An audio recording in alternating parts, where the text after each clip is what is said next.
അവിടെ പുറംകടലിൽ തീപിടിച്ച വാൻഹായ് 503 തീ അത് വലിയ രീതിയിൽ വ്യാപിക്കുന്ന സാഹചര്യമാണ് ഇപ്പോൾ ഏറ്റവും ഒടുവിലെ നമുക്ക് അറിയാൻ കഴിഞ്ഞിട്ടുള്ളത്. ഈ തീ അണയ്ക്കാനുള്ള ശ്രമം അവിടെ തുറന്നുകൊണ്ടിരിക്കുകയാണ്.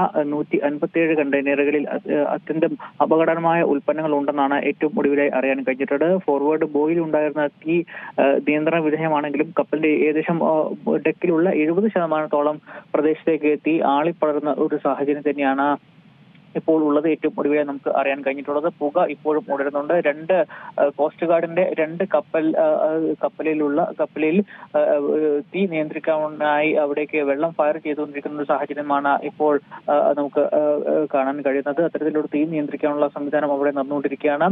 പല കണ്ടെയ്നറുകൾക്കും തീ പടർന്നു പിടിക്കുന്ന സാഹചര്യമായിരുന്നു. ഇന്നലെ കപ്പലിന്റെ സെന്ററിൽ കുറച്ച് ഭാഗത്താണ് തീ പടർന്നു പിടിച്ചിരുന്നെങ്കിൽ ഇപ്പോൾ കപ്പൽ മുഴുവൻ തീ പടർന്നു പിടിക്കുന്ന ഒരു സാഹചര്യം. ഏകദേശം 70% പ്രദേശത്തേക്ക് തീ പടർന്നു പിടിക്കുന്ന ഒരു സാഹചര്യമാണ് ഏറ്റവും ഉള്ളത്. 2000 ടണ്ണോളമാണ് ഇന്ധനം കപ്പലിനകത്തുള്ളത്. ഒപ്പം തന്നെ കൂടാതെ ഡീസലും വേറെയുണ്ട്.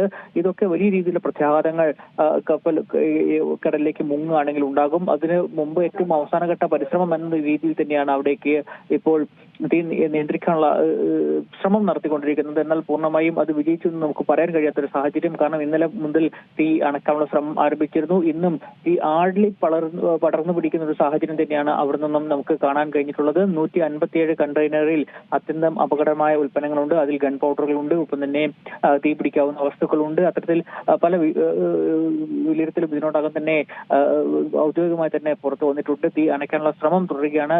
ഇതിൽ 22 പേരായിരുന്നു കപ്പൽ ഉണ്ടായിരുന്നത്. ഇതിൽ 18 പേരെ ഇന്നലെ കോസ്റ്റ് ഗാർഡ് രക്ഷപ്പെടുത്തി. അതിൽ 6 പേർ ആശുപത്രിയിൽ ചികിത്സയിലാണ്. ഇതിൽ 2 പേർ നില ഗുരുതരമാണ്. 4 പേരെ കാണാതായിട്ടുണ്ട്. അവർക്കായുള്ള ശ്രമം തെരച്ചിൽ അത് നടന്നുകൊണ്ടിരിക്കുകയാണ്. എന്തായാലും കാർഗോ ഷിപ്പിൽ തീപിടുത്തം ഉണ്ടായ സാഹചര്യത്തിൽ വലിയ രീതിയിൽ പ്രത്യാഘാതങ്ങൾ ഉണ്ടാകാൻ സാധ്യതയുണ്ട്. കാരണം ഇതേ സാഹചര്യത്തിൽ കപ്പൽ പൂർണ്ണമായും തീയിൽ മുങ്ങിപ്പോവുകയാണെങ്കിൽ അത് വലിയ രീതിയിൽ പ്രത്യാഘാതം ഉണ്ടാക്കുമെന്നാണ് ഏറ്റവും ഒടുവിലായി നമുക്ക് അറിയാൻ കഴിഞ്ഞിട്ടുള്ളത്. അതിനു മുമ്പ് തീ പൂർണ്ണമായും നിയന്ത്രണ വിധേയമാക്കാനുള്ള ഒരു ശ്രമം തന്നെയാണ് ഇപ്പോൾ നടത്തിക്കൊണ്ടിരിക്കുന്നതെന്നും നമുക്ക് പറയാൻ കഴിയുന്നു. എന്നാൽ തീ നിയന്ത്രണ വിധേയമായി എന്ന് പറയാൻ കഴിയില്ല. തീ ആളിപ്പറന്നുകൊണ്ടിരിക്കുകയാണ്. വലിയ രീതിയിൽ പുകയും വലിയ ദൂരത്തിലേക്ക് കട്ടിയായി കറുത്ത പുക ഉയർന്നുകൊണ്ടിരിക്കുന്ന ഒരു സാഹചര്യം തന്നെയാണ് നമുക്ക് അറിയാൻ കഴിഞ്ഞിട്ടുള്ളത്.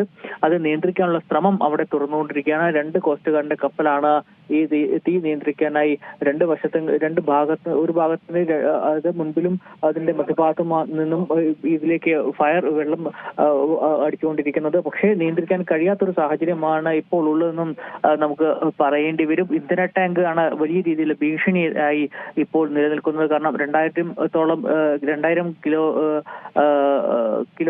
കിലോ ഇന്ധനം അതിനകത്തുണ്ട് എന്നാണ് നമുക്ക് അറിയാൻ കഴിഞ്ഞിട്ടുള്ളത്.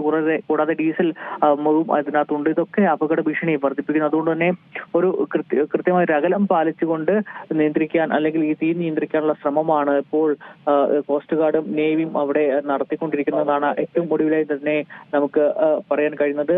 വലിയ രീതിയിലുള്ള പുകയും അതോടൊപ്പം തന്നെ തീയും കത്തിക്കൊണ്ടിരിക്കുകയാണ്. ഡെക്കിന്റെ അതായത് കപ്പലിന്റെ മുകൾ വശത്ത് ഏകദേശം 70% ഭാഗത്തേക്ക് തീ ആളിപ്പടരുന്ന ഒരു സാഹചര്യമാണ് ഏറ്റവും ഒടുവിലായി നമുക്ക് നൽകാൻ കഴിയുന്നത്. പല കണ്ടെയ്നറുകളും കത്തി കടലിലേക്ക് വീഴുന്ന ഒരു സാഹചര്യമുണ്ട്. 20ഓളം കണ്ടെയ്നർ ഇന്നലെ തന്നെ വെള്ളത്തിലേക്ക് വീണിട്ടുണ്ട് എന്ന ഒരു ഔദ്യോഗിക സ്ഥിരീകരണം വന്നിട്ടുണ്ട്. കൂടാതെ ഈ പകുതി കത്തിയ പല കണ്ടെയ്നറുകളും വെള്ളത്തിലേക്ക് വീഴുന്നു എന്ന ഒരു വിവരം കൂടി നമുക്ക് ലഭ്യമായിട്ടുണ്ട്. ചെറിയൊരു ചരിവ് ഈ കപ്പലിന് വന്നിട്ടുണ്ട്. കാരണം ഈ കണ്ടെയ്നർ കത്തുന്ന സമയത്ത് വെയിറ്റിന്റെ അല്ലെങ്കിൽ ഭാരത്തിന്റെ പ്രശ്നം കൊണ്ട് ചെറിയൊരു ചരിവ് കപ്പലിന് വന്നിട്ടുണ്ടെന്നും ഇതുമായി ബന്ധപ്പെട്ട ഒരു വിവരം നമുക്ക് ലഭ്യമായിട്ടുണ്ട്. അങ്ങനെയാണെങ്കിൽ വേഗത്തിൽ തന്നെ തീ അണയ്ക്കാനുള്ള ശ്രമം അവിടെ പുരോഗമിച്ചുകൊണ്ടിരിക്കുകയാണ്. വേഗത്തിൽ തീ അണച്ചാൽ മാത്രമേ നമുക്ക് ഈ വലിയ രീതിയിലുള്ള പ്രതിസന്ധിയിലേക്ക് പോകുന്നതിന് മുമ്പ് പ്രശ്നം പരിഹരിക്കാൻ കഴിയുള്ളൂ. ശരി, കേരളത്തിന്റെ പുറംകടലിൽ തീ പിടിച്ച വാൻഹായ് 503 എന്ന കപ്പലിലെ അപകടകരമായ വസ്തുക്കളാണ് ഉള്ളത് എന്നുള്ള വിവരങ്ങളാണ് ഇപ്പോൾ പുറത്തു വന്നിരിക്കുന്നത്. ഇതിന്റെ കാർഗോ മാനിഫെസ്റ്റ് ഇപ്പോൾ ഔദ്യോഗികമായി പുറത്തുവിട്ടിട്ടുണ്ട്. ഇത് പ്രകാരം 157 കണ്ടെയ്നറുകളിൽ അപകടകരമായ ഉൽപ്പന്നങ്ങളുണ്ട്. നിലവിൽ ഈ തീ അണയ്ക്കാനുള്ള ശ്രമങ്ങൾ അത് തുടർന്നുകൊണ്ടിരിക്കുകയാണ്. വിശദാംശങ്ങളാണ് രജീഷ് നെരിക്കുരി നൽകിയത്. ഏറ്റവും പുതിയ വാർത്തകളും വിശേഷങ്ങളും വിരൽത്തുമ്പിലറിയാൻ സീ മലയാളം ന്യൂസ് എല്ലാ ഡിജിറ്റൽ പ്ലാറ്റ്ഫോമുകളിലും ലഭ്യം.